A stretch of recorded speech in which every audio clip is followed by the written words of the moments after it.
So for as long as I can remember, I always tried to self-medicate my underlying feeling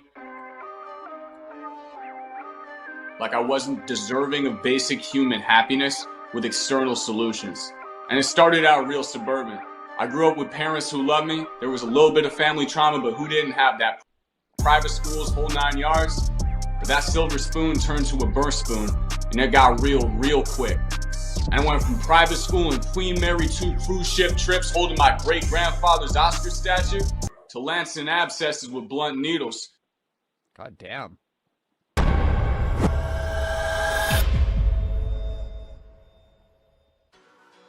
All right, that was tonight's guest, Benjamin Lerner. My name's Dan. This is Hard Knox Talks. Let's get him in here. What's up, Ben? How's it going? What's going on? I'm doing good, man. Even though I got COVID, I'm stoked to be here alive and sober. How about y'all? I'm doing great, man. It's good to have you. Thank you for braving the Rona and jumping on the live stream with us tonight. I appreciate that very much. Is there anything that you'd like to say before we jump in tonight? I'm going to say that to anybody out there who's listening, whether live or on the replay, that might be struggling, I don't care if you've been to jail or treatment or have failed at recovery 100, 200 times. It's always possible. All right, let's get at it. This is Hard Knox Talks. All right, tonight's show is brought to you in part by Stronger Together Canada, peer-led support groups, by Moms Stop the Harm, supporting those who struggle with substance use of a loved one or have tragically lost someone to drug-related harms. Also, if you are negatively affected by someone's drug use, you are not alone, and Nar-Anon can help. For more information on the Saskatchewan meetings, call or text Ronnie at 306-731-7573. Or for more information and to learn more about all of tonight's sponsors, check out our new merch, or if you want to show us some love and buy us a coffee, all of those links are in the show notes. So, we learned a little bit about you already. Now, growing up in suburbia, I'm interested to know what the conversation around drugs, around alcohol, around all that, what was that like for you growing up? It was hidden. Not to be too frank about it, but what it was is, I grew up in the golden age of kind of post, the 1960s lithium and Valium, like Valley of the Dolls type deal, Mother's Little Helper type deal, but a new golden age of Xanax and oxycodone for, parents who struggle with anxiety or pain management, and the height of that pharmaceutical epidemic. And then at the same time, every kid is getting prescribed Adderall or Vyvanse or whatever medication. So everybody's being prescribed these drugs. It's the beginning of that type of pharmaceutical boom. I was born in 91, so Oxy came out in 95, and everything just started skyrocketing. So a lot of people were using substances, not to mention, the parents at the private school dinner parties downing wine and all those things. But it was very subdued, and there was a definite stigma against illicit drug use. And I don't know if that was a remnant from the war on drugs, which in American culture started in the 70s, but people drank, like parents drank, and kids were prescribed drugs. And in high school, kids did all sorts of stuff. But there was this very kind of vehement denial that the parents had, that even though their kid was prescribed Adderall and they were chasing down like Xanax or like, nitrazepam or whatever prescriptions with wine and vodka, like, there was this kind of illusion that there were certain drugs and drinks that were okay to have at certain ages, but certain weren't. And as a result of that, a lot of parents weren't keyed in to what their kids were actually doing. Well, and they didn't even, it was too late. They didn't even really know what their kids were taking. When we look to now, and the Adderall and like all the benzos and whatever, those are very, like, they're abused, right? And it's still coming to light now that just because something is prescribed doesn't mean that it does not impair you or that it's not addictive. I mean, look at what Purdue did with OxyContin. So, yeah, man. Yeah. It's interesting to see that evolution and see how today people's awareness, even with that, is not as complete. I don't want to say complete, maybe nuanced and really aware of the full continuum as it should be. But it comes with time. And, my parents, specifically for me, I grew up in Washington, D.C., and I did grow up in a suburban area, like white picket fences, all that type of stuff. But it was within the confines of the city. And I grew up with two parents who were Ivy League educated journalists. And I went to, like a high powered private school in D.C. But even still, like my parents, for all their education, all their awareness of different cultural dynamics, they had a pretty antiquated view when it came to substance use disorder. And the ironic thing about this is that when they were raising me before they got divorced, and before my mother, who is also in recovery, she's 12 years sober, I'm 7 years sober now, it was kind of like a, not me, not my kid. It was, that's a problem that's out there. There are certain families that deal with that, but not us. And it was kind of this, and the thing is, you would think, how can people who live in the capital of one of the most connected countries in the world, the center of influence and journalism and politics and big money and corporate lobbyists and all that, how can they be so closed-minded? And what I realized is that it was partially intentional and partially unintentional ignorance. And when I started drinking, I think that same violent denial I was talking about made people always search for a scapegoat beyond their own child's addiction or addictive tendencies. Like my parents in the beginning would always blame the kids I was hanging out with, and their parents would blame me. They would never look at actually the underlying mental health issues that were at play there.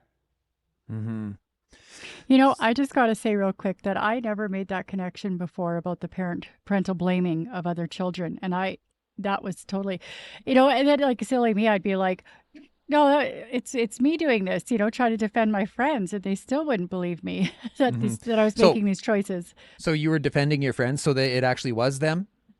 No. I was trying to convince my parents that my friends were okay for me to hang out with. I was the asshole. Yeah. Well, I did that too sometimes. Yeah. I did that too when I ironically wanted to go drink or get high with my friends. I'd be like, no, that was me last time. They're a good egg. They're a good influence. Like, let me hang out with them. They ain't never done nothing. When really, they just didn't know. How old were you the first time you got loaded? Well, I like to think I was an alcoholic and addict before I took my first drink. And I want to make something very clear. My parents were very loving, kind, and supportive people. They still are. They gave me a lot of privileges beyond anything economic. They gave me attention. They gave me time. But regardless of anything they did, I was diagnosed with autism spectrum disorder when I was very young. And I like to think I'm an alcoholic and addict before my first drink ever enters my system. And what that means is that separate from any chemical release or euphoria, I was always looking for an external solution. And like, I was born in 91. I'm a late millennial. So like, it was Pogs, it was Pokemon cards, it was video games. I would attach my self-worth and my flimsy self-esteem to anything outside of me. So when chemicals finally came into the picture after I don't count my like first sip. I like that you said, when did you get loaded? Because most people just ask, when did you have your first drink? And my first drink, I don't know. It was like sip of champagne, sip of beer here. Some my parents gave me to like, they're being kind of European or classy or whatever, give me a taste of it. But see, I don't count my first drink as until I had a little bit more and more and I realized what it was doing to me, because at that point it wasn't intentional. I was just being exposed to it. I consider my first drink to be when I was 13 years old in a suburban mansion basement in the town of Bethesda, Maryland, which is an upscale suburb of DC. And I was in 7th, 8th grade. I don't remember the exact year, but I will never forget the day, because it was the day me and my friend found a musty, cobwebbed, far past its prime and expiration date, 6-pack of Sam Adams Oktoberfest. And his parents had forgotten about it, but he hadn't. And he had one, and I had 5. And when I had those 5 beers, a door unlocked within my mind that made me realize all of the anxiety, shame, guilt, feeling like I didn't belong in my own skin or in my friend group or whatever, could be dissipated temporarily by this poison that I mistook for the elixir of the gods that gave me a sight into a little peering glimpse of another side where I didn't have to be held back by my anxiety. So even though I grew up in, DC, going to school with this kids of senators and high-powered corporate lobbyists, like it didn't matter, because I had the same revelation that countless people before me and after me have had and will have, which is that, you know, I don't have to develop resiliency. I don't deserve to develop resiliency, but there is an artificial poisonous chemical solution that can get me there.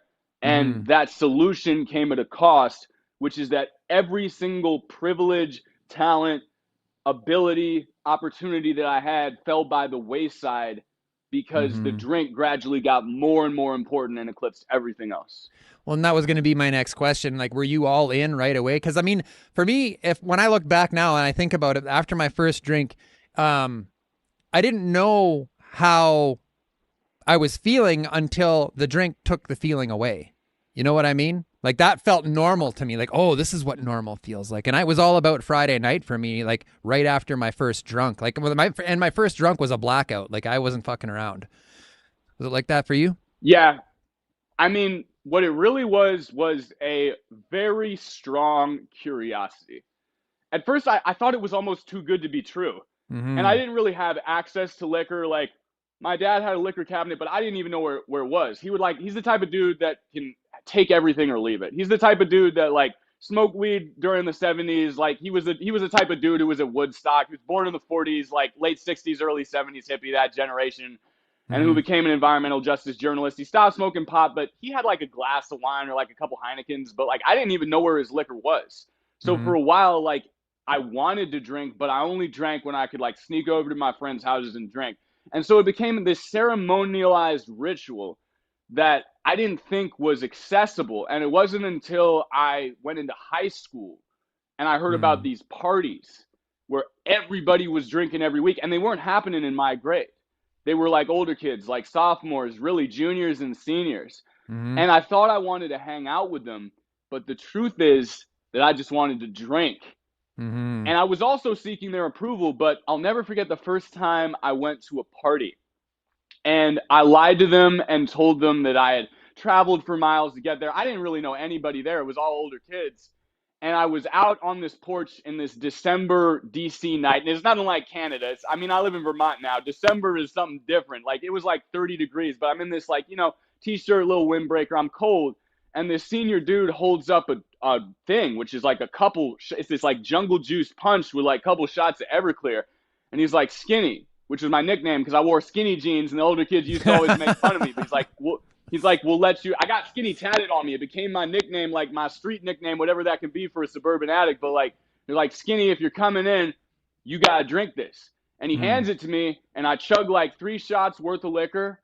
And the crazy thing about it was, simultaneously when I walked through that door, that same door, metaphoric door, opened, and I passed all these people who were like not open to hanging out with me at school, and they were so nice to me because they were drunk.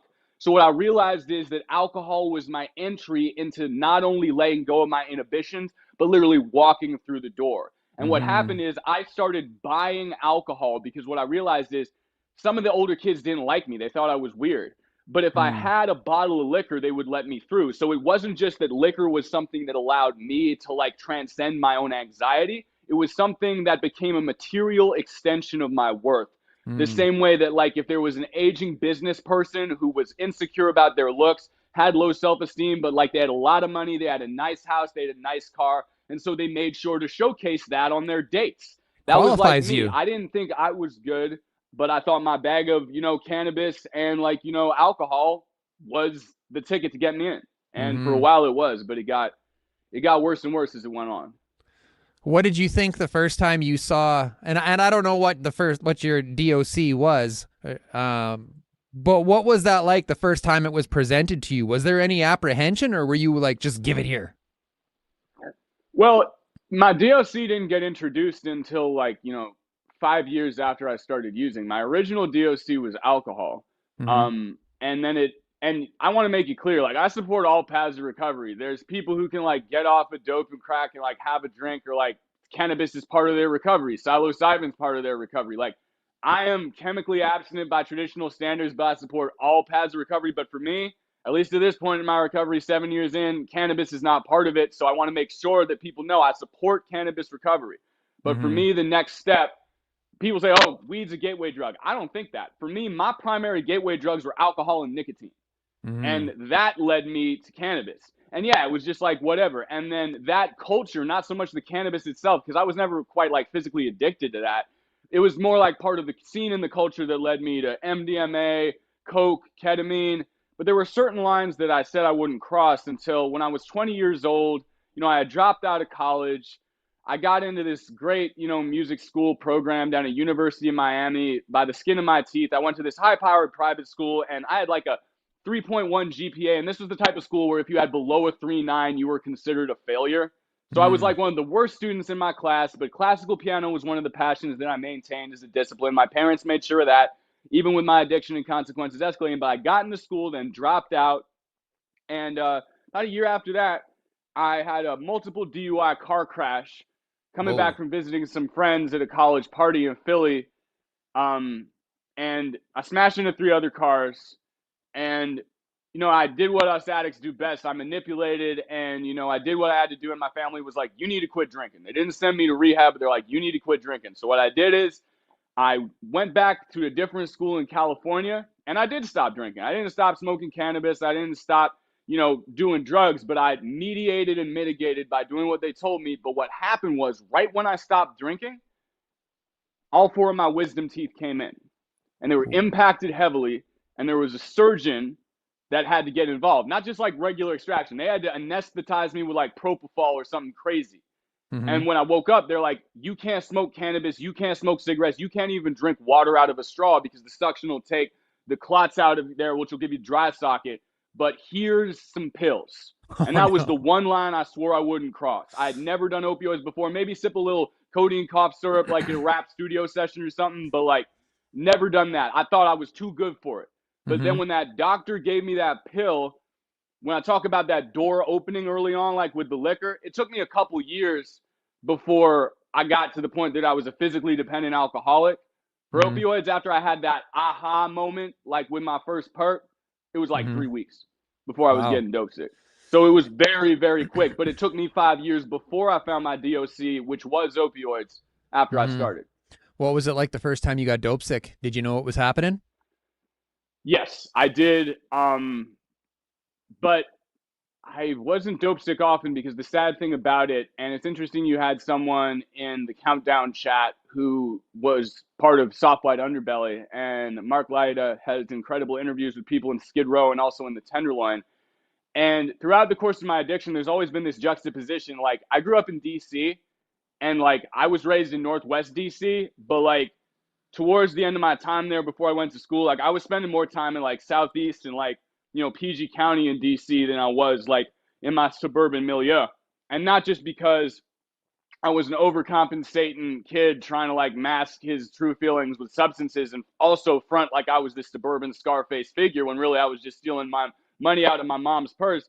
It was because like that's where the scene was. You know what I mean? Like I was trying to make music there. I was trying to like really like do something. But in San Francisco, what's crazy is it's not like DC where like the hoods are separated by like lines and even like northeast, northwest like quadrants where it's all getting gentrified now. But there's some buffer between like the trap houses and like the embassy houses.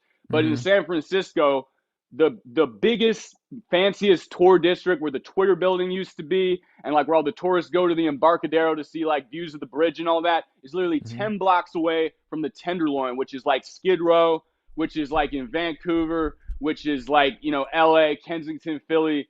And it's crazy, man. And so when my pills ran out, someone told me that there was a place literally called Pill Hill.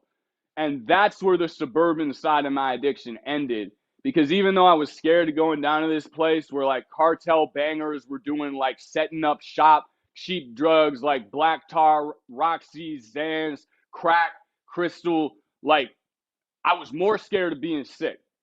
So everything that I thought I would not do because I was like, you know, a private school uptown kid just went out the window. And all the fear that I had of being shot, stabbed, and I got into some of that too. I was never shot, but I did get sliced. I'll get to that in a minute. But like that fear of being sick just overcame me, became my only priority, and it literally changed everything about me pretty much instantly. Let's take a quick break here and look at some comments. Okay, so first comes in from Lindsay Cargill. Thank you for your comment.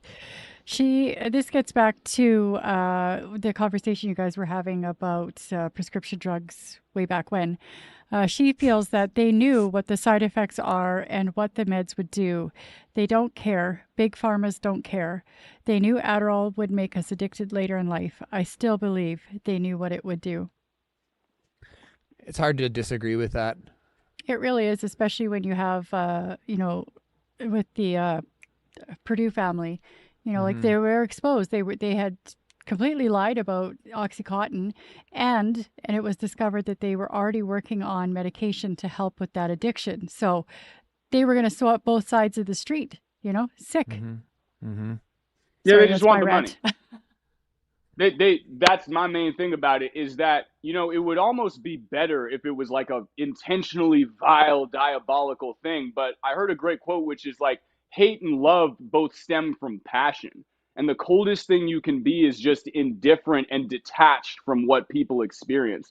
The worst thing about the Purdue lawsuit and the greed of pharma companies, I'm not going to get into specifics, but in every account that I've heard, yes, they knew about it, and it was intentional, and that is evil. But the worst thing about it is that they were so intentionally detached from it and did not care about the long-term impact that, ironically, their addiction to money and their short-term gratification need for profits and power in the market was ultimately the thing that was even more destructive and, catalyzed more destruction that led to the addiction epidemic itself. And it's so crazy to see that, and how people with all this money, all this influence, who already had $1 billion company, So you're like chase that money. You're like hitting something sometimes when you're moving your hands and it's making sounds. So I don't know if you're like, stop. My bad. No, you can move your hands. Just be aware that whatever you're hitting, we're brushing against, is making a weird sound. For sure. Dan's a sound snob. Oh, I am so bad. And Ben, I know that you can relate. I know as an artist, you can relate. Yeah, for sure. Yeah. Let's look at another comment. Good to have that audio file. Tendency. Yeah. Kathy Arnouche says, parents do not know everything. If it is happening under your nose, often you can't see it. So, Ben, tell me a little bit about when your parents started. I mean, you did mention it already, but tell me a little bit about when they started to notice, when they started, like, did they start to get involved? Did they start to try and tell you treatment, detox, anything like that? So what happened is, originally, they were very strict. When I first threw a party at my dad's house, because at this point my parents had been divorced for like 7 years, and he stayed in DC, where my hometown was, until he moved out and remarried when I graduated high school, because he wanted to be a good dad and he wanted to be present. But he was courting the woman that he is currently married to, like in the beginning of their long distance relationship. So he'd take frequent trips to California, which is also where his job was, like the headquarters of his job. And so his house would be empty. And originally in high school, he trusted me. And my parents lived fairly close to one another, so I had a key. But when I broke his trust and threw the party, he cracked down, and my mom did the same thing. And so I had to do it very secretively, and they were aware of it.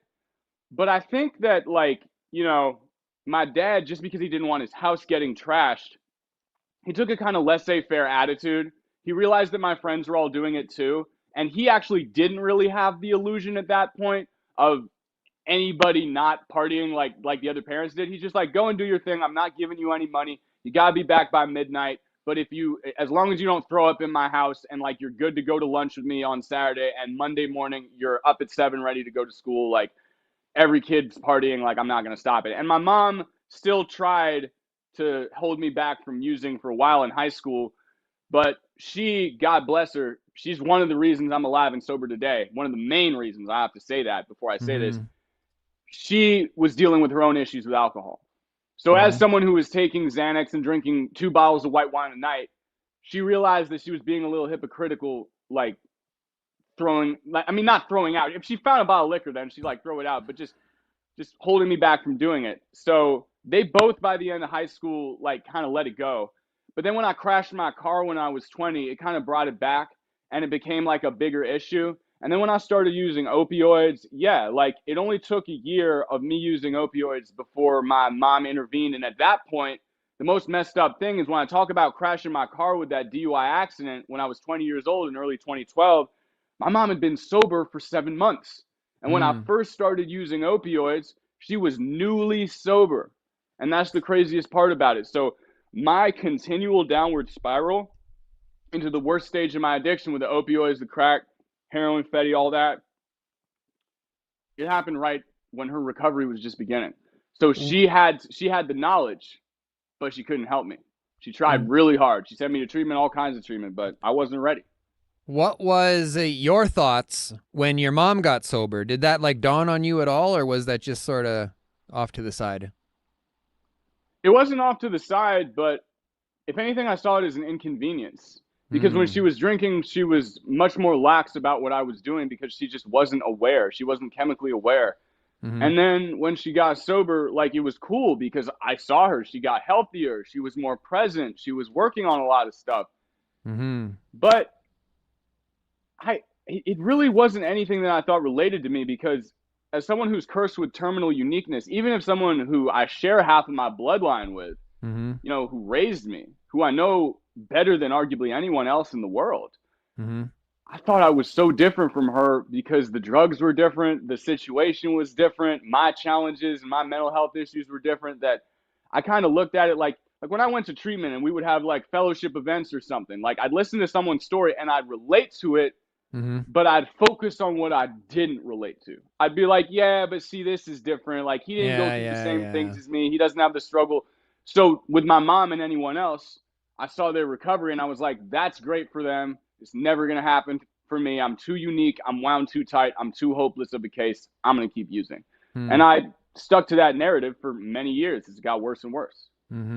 So what finally did it then for you? I mean, we heard a little bit about it in the intro there, but tell us a little bit about what brought you to the decision. So after the first time I went to rehab, I basically left rehab knowing I was an addict. I've always known I was an addict. My whole thing is always everybody else is crazy for not using like me, and they're even crazier for wanting to stop me. Like if they understood how much pain I was in when I'm medicating, they would get out of my way. They might even subsidize it. They might even throw me money because the funny thing was when my parents thought I was using was when I was dope sick because I was on edge. I was puking, and people who have never been on dope don't know that like they thought I was like high on uppers, but really, or like drinking a lot, but because I was throwing up so much, but like really like that was not what was happening. And so when I was sober and when I was well and not nodding out, they thought I was sober. And it was crazy because the worst days of my addiction, when I was using the most, they thought I was the best because on those days I was showing up. I had just left the bathroom after snorting a pill or shooting a fat bag of dope, but they saw me present and they didn't know to look for the pinned eyes. So they didn't know to see like, oh, he's falling asleep for a second and then like jumping back up at like 5 p.m. They don't know what that is. So, you know, I kept the facade going until I couldn't. And, you know, a couple years into my addiction, I crossed the opioid part of my addiction. I crossed every line I thought I wouldn't cross. You know, I thought I'd never freebase pills, thought I'd never freebase dope. I was just a person. I thought I'd never do heroin. I thought I'd just snort pills. Like, you know, the same way I had the thing, I'll never do prescription drugs. Like when I was just doing alcohol and coke and cannabis, like then I went to the next thing, which is like, oh, but I'll never do heroin. Oh, but I'll never smoke it. Oh, but I'll definitely never shoot up. And, oh, I'll never smoke crack. Oh, I shoot up powder tar on the East Coast, but I know powder dope on the East Coast, but I'll never shoot black tar. Then when fentanyl came on, oh, I'm never going to get fentanyl. Like every single line. And then it's like, oh, I'll never steal from my friends. Oh, I'll never steal from a stranger. Oh, I'll never take something and then pawn it like out of the store. Like, and all of these things like lancing abscesses, picking cigarettes out of the street, you know, having seizures, having to be like injected with benzos and muscle relaxers to stop dystonic seizures in the hospital with my dad crying at the foot of my bed because he's the only person out there who can help me, but he still can't save me. None of that did it for me, man. In and out of treatment centers, inpatient and outpatient. You know, MAT didn't work for me. I respect and I support MAT recovery. Suboxone was not the solution for me. I love people on Suboxone, Sublocade, methadone. It's life-saving. I support it. Did not work for me.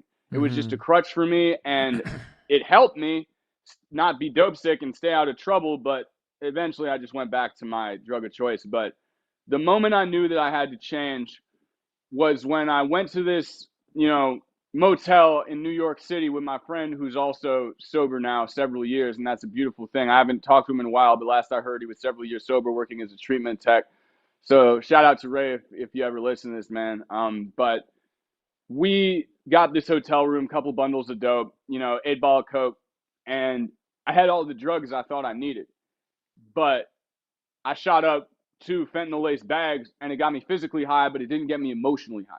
It didn't take away the pain that I had taken away with the alcohol, with the cannabis, with the coke, with the pills, and now the dope and crack. And I knew that my solution didn't work anymore. So I had 3 options. I could try to OD, which I had done before, and it didn't work because my tolerance was so high or whatever. I don't know what the reason was for that. Never had to get Narcan. And I have done the same amount as other people, had to Narcan them, had to take them to the hospital. Never happened for me. I don't know why. It's luck, universal providence, I don't know. But never OD'd, came close, but none of that did it for me. But when I realized it didn't work, I could try to OD. I could, keep using and hope that it would get better. Or I could do something I never done before, which was honestly, earnestly ask for help, not for my family, not to get out of consequences, but for me. And it took me a week to get around to that, but I did. And I called the treatment center with a needle in my arm, but I called them. And I left for that treatment center on June 13th, 2016. And I have not felt the need to drink or take a drug ever since. Awesome. Let's look at this comment. Todd Rosenfeld says, I was on oxycodone for 15 to 18 years. Not 100% sure how long, and now after a 13-week taper down, I'm now 7 days clean, and I thank Ben for helping me with that. Big love to Todd. Todd is a big friend of the page. He's always on the lives. We've talked throughout the course of his opioid taper, and that's the amazing thing about having platforms like these, man. Getting able to meet people and be part of their journey and have them be part of your journey. Todd's an awesome guy, and that's why I do this, man. People ask, is it for the followers? Is it for the social media ad money? Nah, man. It's for people who we get to learn from on our journey and get close to. So big love to Todd. So you mentioned a few minutes ago when you said you were in detox and you're listening to stories and you're like, oh, well, their pain isn't as bad as mine or I'm not as bad as them. What was your pain? I mean, it seems like you grew up in it, you wanted for very little by the sounds of things. What was it that you were running from? Looking back now. I still deal with it on a daily basis, and it took me a long time to isolate it because it gets entwined with trauma and experiential letdowns and, emotional convolution that happens when you're putting substances in your system, and the withdrawal gets intertwined with emotional ups and downs. But I hate to confine it to a medical or DSM diagnosis, but, autism spectrum disorder is just that. It's a spectrum. But what I can say is that for the entirety of my life, both emotionally and in terms of reading social signals, navigating this world on a sensory level, absolutely every facet of everyday human existence is overwhelming to me. And it's overwhelming to everyone in different ways. I'm not claiming to be special or anything like that. What I can say is that when I was a young kid and I was out at a mall or at even a toy store, there'd be certain sounds where I would literally have to crouch and put my hands over my head and scream. There would be conversations where one of my favorite things about the internet is I can look straight into a camera, but to this day, I'm working on it, but I still feel incredibly uncomfortable looking people in the eye. It is overwhelming to me. I feel like people are seeing straight through my soul. I'm afraid to see them. I'm afraid to be seen. And it's just this electric restlessness that coruscates through my body whenever anything outside of me, be it sensory in terms of tactile, sight, sound, social interaction that combines those things, when I get self-conscious about not reading social cues because of the fact that I'm so overwhelmed by this, it's impossible for me to read social cues through natural abilities that some people have to just come in and read a room. That's never been possible for me. So all of these factors intertwined in my early social development to the point that I was unable to make friends early on. I was unable to self-actualize and develop my own self-esteem. And as a result, like I say, I turned to external solutions, because if I couldn't be comfortable in my own skin, I could at least be good at something and get someone's approval. I could at least have a possession that gave me value. And when it came to chemicals, I could use the chemicals to escape that overwhelming, harsh razor blade electric fire feeling in my body, mind, and soul of not belonging and being uncomfortable. So off to treatment you went. Tell us a little bit. When did it start to click for you? Like, did you start to see a little glimmer of light in detox, in treatment? Like, what worked for you? I'm going to talk about 4 moments. One, which I just talked about, so I'll touch on that. But there were 4 moments at which I really got 4 separate lessons of recovery. The first was when I realized that my solution didn't work anymore. And then the second moment was when I was 2 weeks into treatment, and they say you're not supposed to fall in love or start a relationship in the first year. But being someone who is always drawn to external solutions, seeking external validation, it kind of took me back to before the drugs ever entered the picture, when validation was my drug of choice. And I met someone there, and I selfishly hooked up with her. I should have left her alone on her own journey, but my friends goaded me. They said, "Oh, she likes you." Like, I hooked up with her, and she became my drug. And I became codependently attached to her. And we only hooked up once, but we'd like spend every day together. We were inseparable, like just 2 people trying to figure out like something to distract us from the pain of detox and all these things. But then someone started a rumor about me. I think it was that I had like some STD or something, and she didn't want to talk to me anymore. And the rehab rumor mill, you know, I should have just let it go. And like the same dudes that like started that rumor, they did funny things, like they poured milk and cereal into my bed from the cafeteria. Just like little things messing with me. And like looking back, like with what I know now, I should have just let it all go. But when you're confined in this space, freshly sober, dealing with this like emotional up and down, like after medicating for so long, and your drug being another person, I hate to call it that, but to me, that's what it was. Yeah, it's taken away from you. I decided to run. I did what I did best. I ran away. I called my family. I manipulated them. I said, I can't stay at this treatment center. I didn't tell them what was going on, but I used coded words that my mom understood that had to do with like heartbreaking relationships.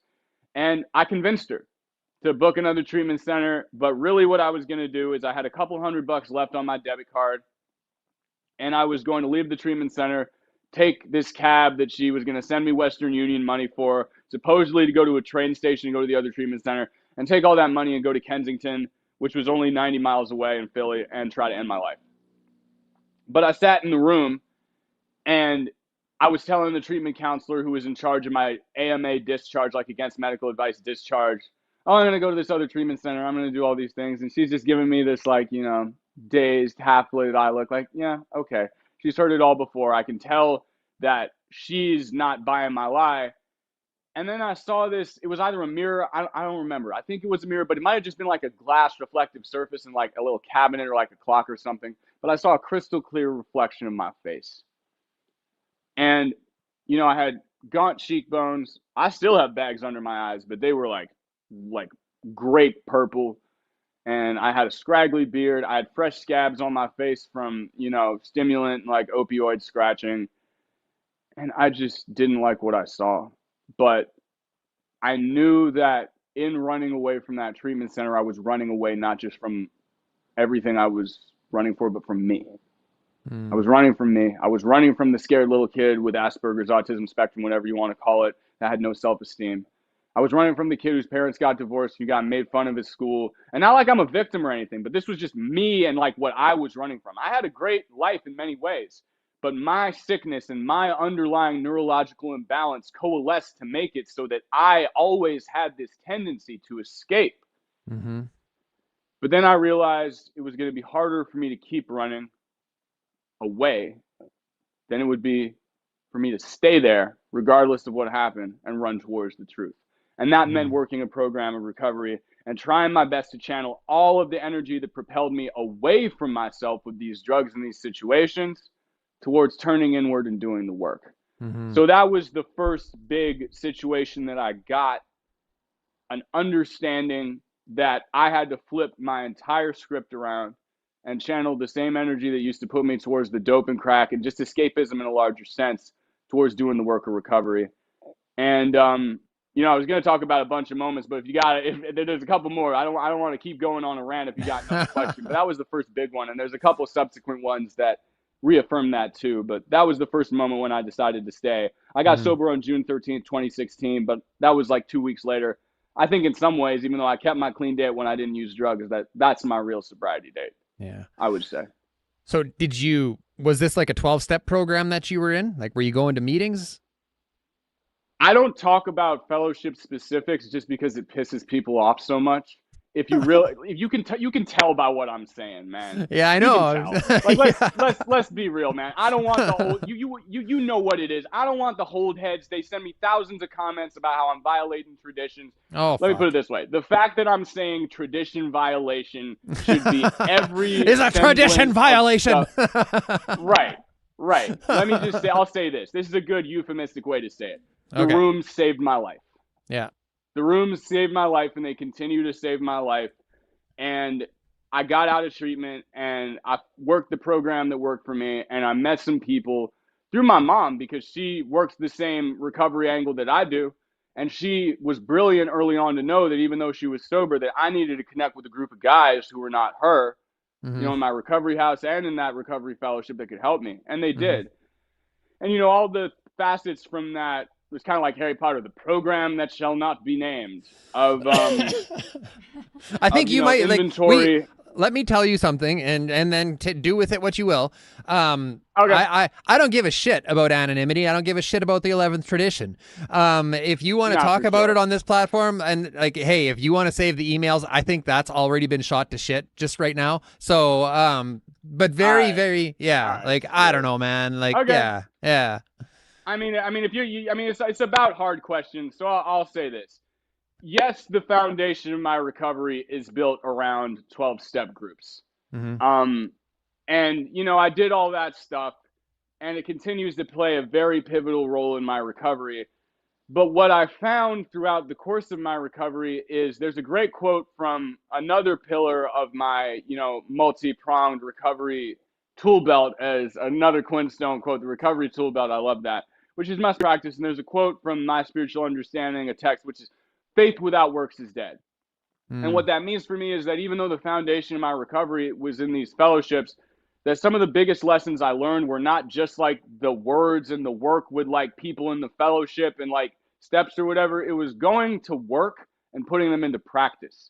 Because when you like put yourself out there, and it's like, you know, 3 every day, when you're forced to like take inventory of yourself from a professional position, or talking to your family and understanding where you come from, like putting those things into practice, which I know is part of the program, but I just don't think enough gets said separate from whether it's AA, NA, Smart Recovery, Celebrate Recovery.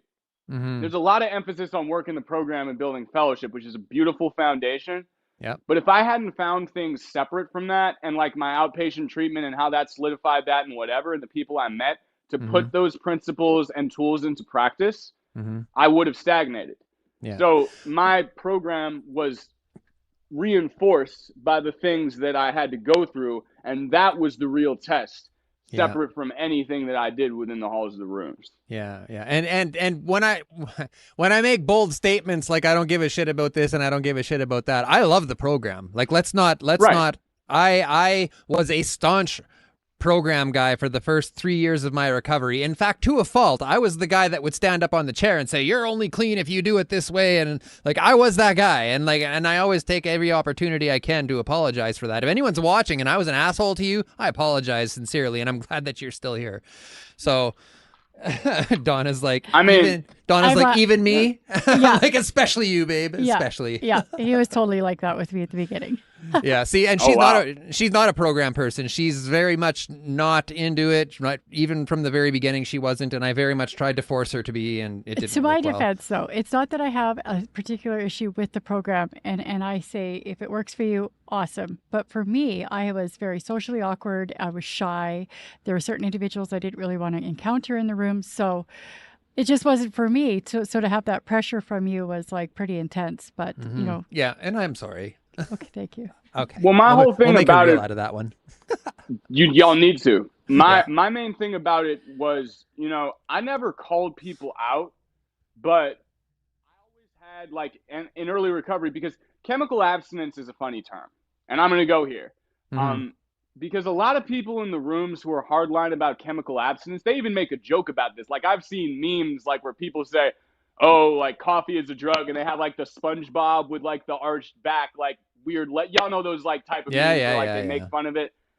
But coffee is a drug, and nicotine is a drug. And over the course of my recovery, I've abstained from all my drugs of choice and alcohol, but I've vaped nicotine, I've drank coffee, I've drank like adaptogenic chaga mushrooms, ashwagandha. But see, all of that is like fellowship, you know, whatever. But I've had like CBD, and some people say CBD is not chemically abstinent. Some people say, you know, like certain medications that you're prescribed aren't. But my whole thing about it was, in the beginning, I didn't call people out, but separate from all of those substances, the substance that got me in the most trouble was not a chemical early on.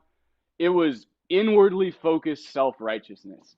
Because for the first 3 years of my recovery, after I quit smoking 3 months in, I did not eat bread, dairy, no caffeine, no refined sugar. Wow. I did like 500 sit-ups and push-ups a day, turmeric, ginger, lemon juice, whole Were foods. you, at any point, did you actually start levitating and glowing? I levitated into a big old upside down in Stranger Things pit of self-hatred, ironically, man, because it was never good enough. I would like do 8-minute abs like 5 times in a row and see like one imperfection in the mirror. And I would go to these meetings where people were smoking cigarettes and drinking coffee outside thinking I was better than them. And I would be so smug. And that was my first bottom in sobriety, was when I realized that I was miserable. I wasn't miserable because of any drug or outside issue. I was miserable because I had put myself on a pedestal while simultaneously feeding into my self-centered fear. So at that point, I just realized, like, you know, it's okay if I have a cookie. You know, it's okay, like, if I have, like, a chai latte. It's okay if I have, like, you know, some, you know, ashwagandha or, like, astragalus or, like, ginseng or, like, you know, things that, like, help me. And from a pure chemical abstinence standpoint, maybe that's not chemically abstinent, but that's the reason why I chose to support all paths of recovery. Yeah. I knew what worked for me, but I also realized that me trying to be like a monk about everything, I had indulged my ego more than anything, which had broken. I was a hypocrite, I was a liar, and I was flexing my sobriety on everybody, not even knowing it. So you know, how did you, I know that was going to be my question. How did you kick that? Like, how did you come out of that pit? I understood that, well, actually, funny, I have COVID now. COVID. Fast forward 3.5 years into my recovery, I didn't really touch on all this, but I've talked about all this in my content. Like, all my reels are telling my recovery story, so people can fill in the blanks. But worked in the service industry, worked at a treatment center, got this awesome opportunity to come up to Vermont and be a recovery advocate, work on this album about my recovery, which led to a radio show and a column, which led to me doing these reels eventually. But 2 years before I started doing the reels, you know, my album had just come out through this music fellowship. I was slated to do all these gigs. I was working as a journalist. I was addicted to Tinder in addition to the push-ups and the sit-ups. Like, I had like 5 casual relationships going at once. And I thought I was the cat's pajamas, man. I like looked up, woke up in the mirror, took a ginger shot, like did 100 diamond push-ups, and was just like, who am I hanging out with today? What high profile? And I was just so miserable because if the girl didn't call back, or if the interviewer gave me a sideways glance, or if like I pulled a muscle and couldn't work out, it was just like I was dope sick again. And then when COVID happened, all that got ripped out. My creative clout and all the shows got canceled. My column got put on hold. My magazine job was on the fritz. Didn't even know if it was going to happen. All the people I was seeing casually didn't want to see me anymore. And I was back at a place where I hadn't been since active addiction in the Tenderloin in San Francisco, where I was a black tar and crack addict, which was alone in my room, deprived of my external solution, hopeless. Mm-hmm. And I'm not going to lie, I almost relapsed. But I called Mm-hmm. up someone from my recovery circle and I told them about it, and they helped me adjust and get through it. Mm-hmm. And on the other side of that, you know, I went to the grocery store and I got a pint of ice cream. And I was in my head, I felt I was judging myself like I was buying a fifth of Jim Beam or like a bundle of dope. But then I was just like, maybe that's the sickness that you need to confront here. Mm-hmm. Maybe that's the actual, that egotism and that like aesthetic, like perfectionist thing is the thing that's actually going to get you closer to a relapse than having that chocolate ice cream. Mm-hmm. So I had the chocolate ice cream, and, you know, ever since Was it then, amazing? like, you know, it was Vermont ice cream, man. Like, come on. It wasn't Ben and Jerry's. It was even more local and fresh than that, man. Shout out to Ben and Jerry's. Love them too. But it was so good. And, you know, I met someone who didn't just like me for the way I looked, and she's currently the mom of my kid. And we eat ice cream together, you know. She's not in recovery, but she does a lot of work on her mental health. And, you know. And she likes ice cream? She does like ice cream. She likes ice cream. She likes coffee, and she doesn't like the weird chaga and reishi coffee and hot chocolate from Whole Foods that I like. But you pick your poison, I guess. You know. So. Let's have a quick look at. I got a comment here from Amber Fenner. Thanks for your comment, Amber. She says, the halls were my gateway to real recovery. From that foundation, I could seek to understand and learn everything else that would add to my recovery process. And that is in my opinion, that is a beautiful comment, and I can resonate with that deeply. Yeah. Mm-hmm. I love in the lives, I said this too, I'll go on like a 5-minute pretentious rant, and then someone will say everything that I should have said in like one perfect succinct sentence. And that's exactly what just happened there. Yeah. Thanks for like reducing us to a one-liner there, Amber. Appreciate you. Hey, that's what the rooms are built around. One-liners that speak profound truths. Yeah. Easy does it. One That's day a fact. at a time. Yeah. Let go, let God. Let go, let Amber. Yes. Amber killed it. Yeah. So, you found some traction in your recovery. You met your ego face to face, so to speak. What next? Like, what was the next big milestone for you that comes to mind? Deciding that I wanted to recover out loud.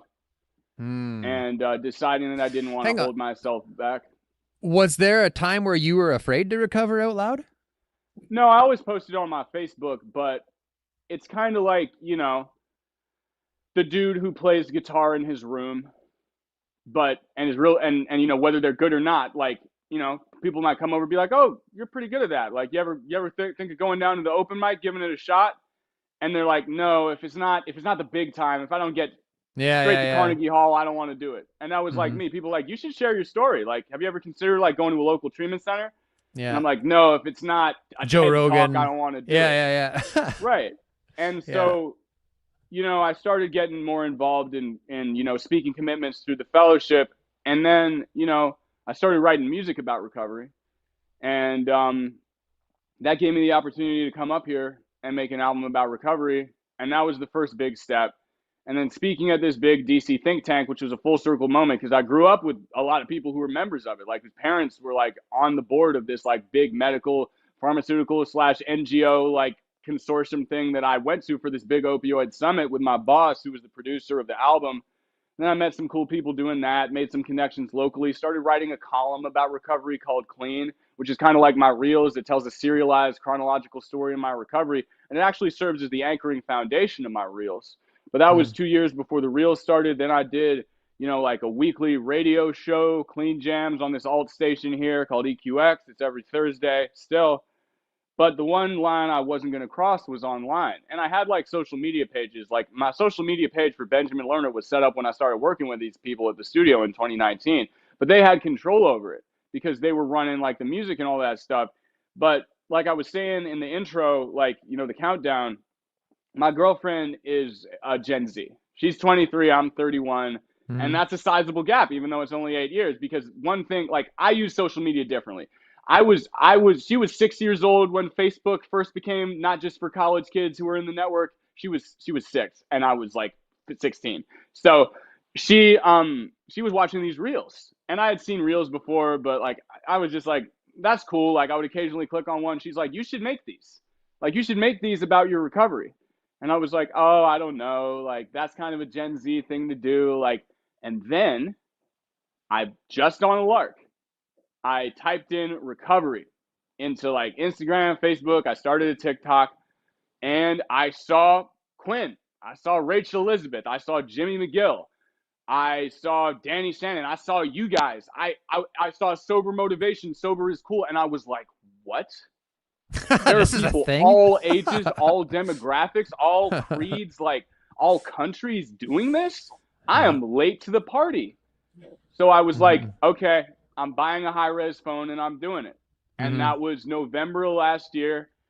I made my first reel in November of 2022.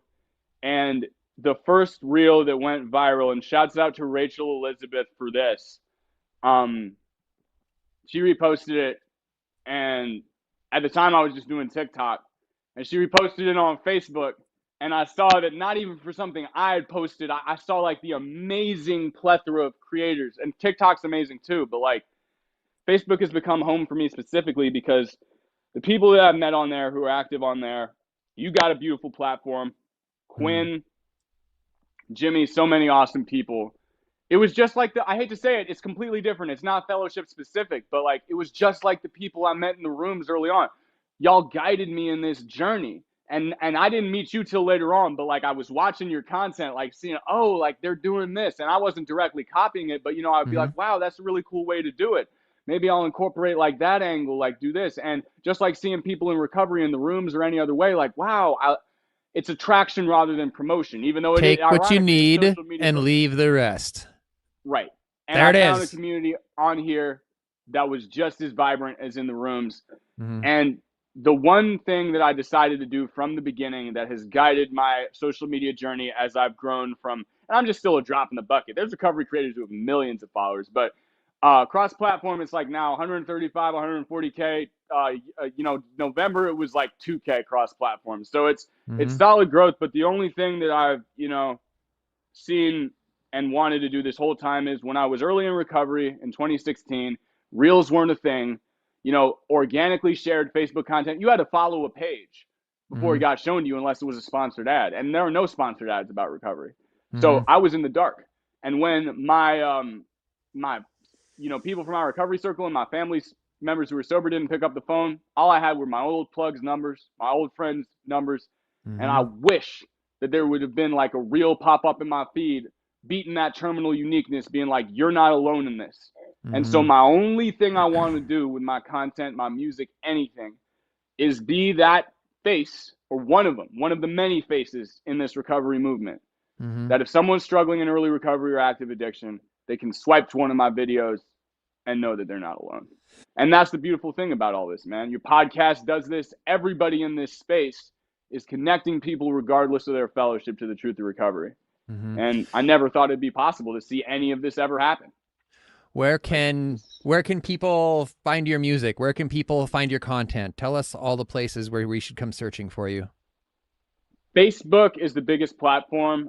You can just search Benjamin Lerner, Benjamin like Benjamin Franklin, Lerner for the last name. It's facebook.com/BenjaminLerner.clean, but that's a mouthful. Benjamin.Lerner is the Instagram. Benjamin Lerner Recovery is the TikTok. Benjamin Lerner is the YouTube Shorts. And BenjaminLerner.com, you can check out my column. My first album, Clean, is on Spotify. And that's what I did through Old Mill Road Recording. Shout out to Dr. Josh Sherman, my boss at Old Mill Road Media, the magazines I write for in Old Mill Road Recording. But in addition to that, I'm also doing weekly reels on all platforms, and I've been so gracious for the feedback I've gotten on those. 60-second, 16-bar piano rap reels every Friday on all platforms. Messages of recovery, same as the reels, just with a little hip-hop, classical piano. I know that's a weird combo, but it's what I'm running with, kind of flat. Awesome. So thank you for giving me the platform to mention that, man. I appreciate Of course, it. man. Of course. Thank you so much for joining us tonight. We're going to wrap it there. So again, thank you so much for sharing your experience, strength, and hope with us tonight, Benjamin. And we'll let you go. Take care, my friend. Thank you, man. I'm going to go take a nap. This COVID is no game. Take care, my friend. Take it easy.